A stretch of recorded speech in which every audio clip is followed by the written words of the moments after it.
Aria maikĩtio ngono nĩ airĩtu erĩ na anake atatũ arĩa mararĩ thĩinĩ wa nyũmba ĩno ĩrĩa ĩrĩ ngoroba ya gatandatũ na ĩrĩa ĩrerĩkana nĩkuo aya othe mararĩ marĩ atandatũ mbere ya mũirĩtu ũyũ hamwe na ũrĩa ũkomborete nyũmba ĩno gũtiga arĩa angĩ thĩinĩ wa nyũmba na kwambata igũrũ rĩa nyũmba ici ngoroba ya mũgwanja na macũngĩrĩra nĩ kũhuanĩka kwa ngero ĩno.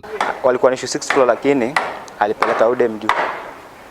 Sasa communication walifanya huko juu atujisi mili tukiatu mwili kwa chini. Gutire kuramenyeka ũrĩa kũrathire na mbere kuona kũringana na mũmenyereri wa nyũmba ici we araiguire mũrurumo wa kĩndũ kĩagwa na gũcũthĩrĩria kuona nĩ mũndũ wagwa arahanyũka nyũmba ĩrĩa aronete aya na kũmakinyĩria ndũmĩrĩri. Usiku kwa tu hapa chini ndo tusikia sauti ya kugonga kitu kama ni kama mkeka imeanguka. Sasa juu gari ilikuwa imefunika pale hakuna vile ningeenda niseme ninge identify directly. Lakini vile niliposimama kwenda kuangalia nikapata ni mtu. Hapo ndo nilipigia serikali, afisa wa polisi wakaniambia, wakaniuliza majina yangu.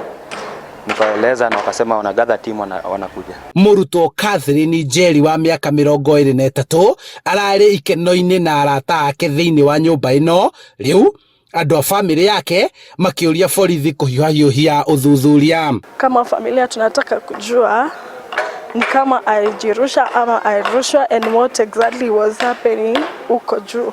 Kũringana na commissioner wa Kiamba Peter Maina, aya atano nĩ marahũngwo mahũri nĩguo mateithĩrĩrie na ũthuthuria.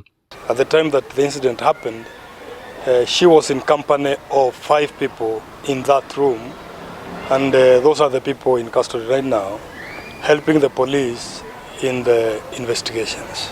Mwĩrĩ wa Njeri ũigĩtwo mocarĩ-inĩ ya Kĩhara wetereire gwĩkwo ũthuthuria. Handũ-inĩ ha Inooro TV kuuma Gacarage Ruaka kaunti-inĩ ya Kiambu, njĩtagwo Charles Gĩkunga wa Kariũki.